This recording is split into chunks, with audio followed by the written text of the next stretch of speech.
Hey guys, Brent Campbell again. Today we're comparing my E46 M3 and my brother's M2 CS. It's not really a fair comparison though. One is 17 years older than the other and worth a third as much as the other, with 100 plus horsepower and a mountain of torque less. And then there's the tech, which we'll get into. That said, many of us consider the M2 CS to be the successor to the E46 M3's massive legacy. I'll do my best here to objectively compare the two in terms of acceleration, sounds, handling, fun to drive, features, styling, value, longevity, and then I'll sum it all up at the end. Acceleration. Torque. A high-revving, naturally aspirated engine will never hold a candle to a twin-turbo in the torque department, and this is no exception. To the E46's credit, the S54's reputation for being the torque monster it is for a high-revving, naturally aspirated engine somehow got lost. I mean, it makes something like 80% of its torque at just 2,000 RPM for what's essentially a high-revving race engine. I've always been amazed at how torquey it is, which makes it way more drivable around town than a typical sports car. That said, the M2 CS's twin-turbo unsurprisingly clobbers it at 406 pound-feet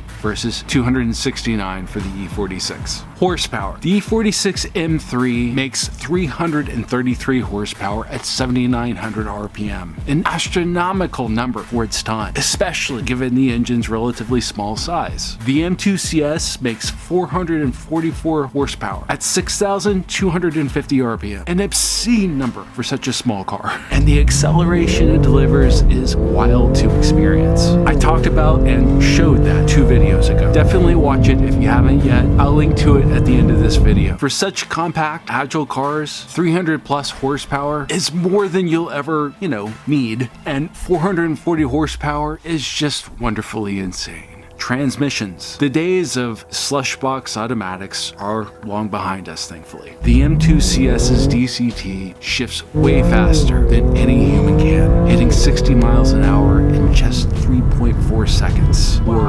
3.8 with the manual, which BMW graciously offered with this model, but not for long. Now that I've converted my M3 to a 6-speed manual, I doubt that it'll hit 60 miles an hour in 5 seconds now. But 0 to 60 sprints were never what this car was about. It's about handling the road. I've never once wanted more power out of it in the 12 years that I've owned it, even at the track. That said, there's no sense comparing the acceleration figures of these cars, as the M2 CS, as I described 2 videos ago, is dangerously quick, which though is more enjoyable anywhere but the track. Clearly it's the E46, as my brother put so well in the last video, which I'll also link to at the end of this one. Part of why is that you can actually enjoy its power at something close to legal speeds.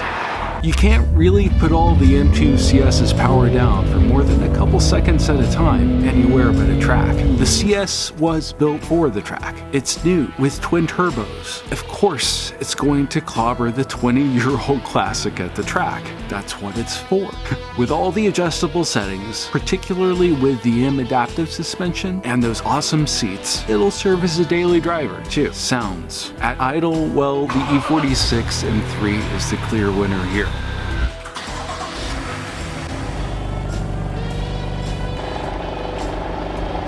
At full tilt, again, the E46 M3 is the clear winner. The S54 is widely considered to be one of the best all-around 6-cylinder engines of all time. Handling. My brother in the last video put it perfectly. It feels like it just might fly apart, and that's what makes it so much fun.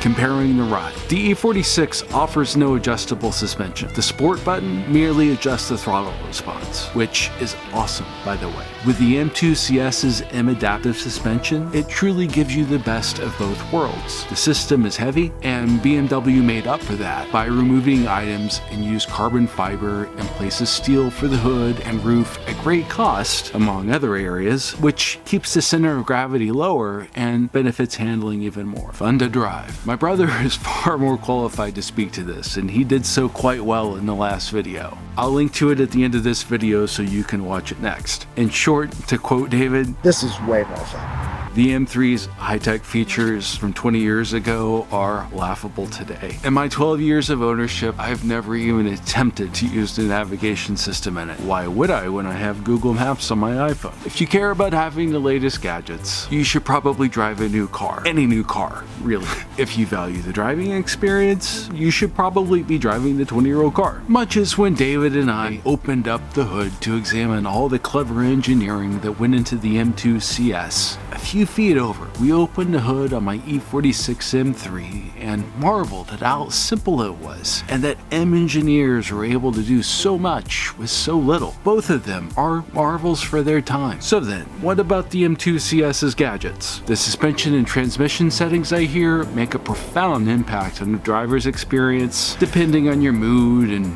what you're doing with the car.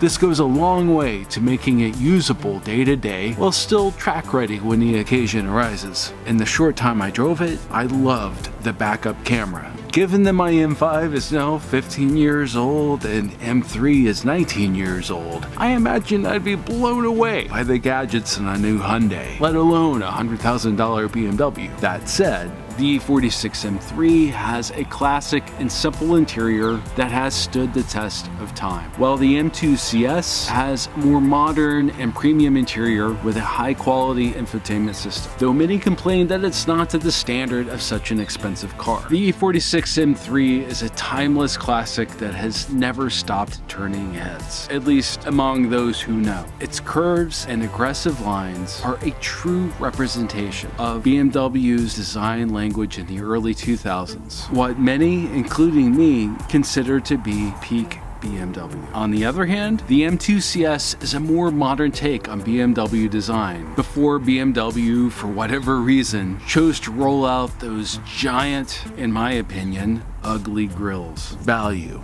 The M2 CS's value today is roughly 3 times that of the E46 M3, which is remarkable, given that most 20-year-old cars aren't worth much of anything at all. That said, my brother David said he could sell his M2 CS for $20,000 more than what he paid for it, which I don't doubt.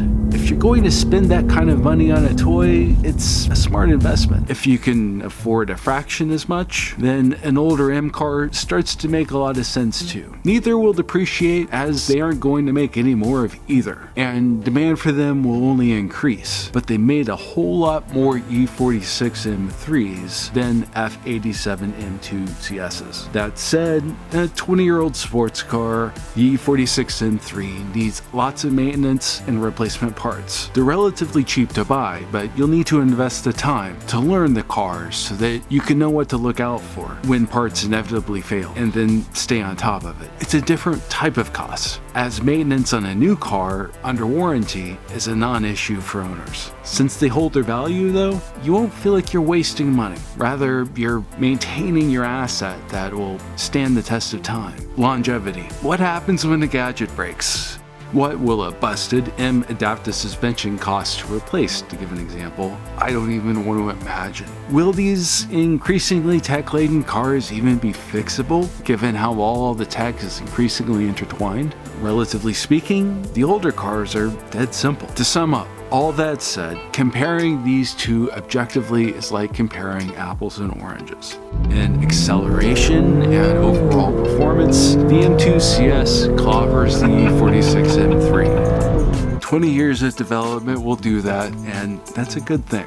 In sounds, the M2 CS sounds like a fart machine, while the E46 M3 sounds like a thoroughbred, which it is. I guess that's the price you pay for power with decent fuel economy. In handling, both have their charms. The E46 is more engaging, and the M2 CS will run circles around the E46. Take your pick. In features, I'm sure I don't have to tell you that the M2 CS will run circles around the E46 there too. Fun to drive. Yeah, the E46 wins in most cases unless you're racing, and then the CS CS is more fun, unless you enjoy losing. In styling, the E46 M3 is one of the best looking affordable cars of all time. Neither the M2 nor any other modern BMW makes such a list anywhere. In terms of value, well, the M3 gets you way more bang for your buck, unless you're wealthy, and if I were wealthy, I'd want to have both. Among modern sports cars, the M2 CS will hold its own with the Italians and the most capable emerging from Stuttgart and increasingly eye-watering MSRPs. The CS's exclusivity practically guarantees that it'll only increase in value over time too. So, value depends on how fat your wallet is, really. They're both great sports cars. The E46 has gone down as the last M3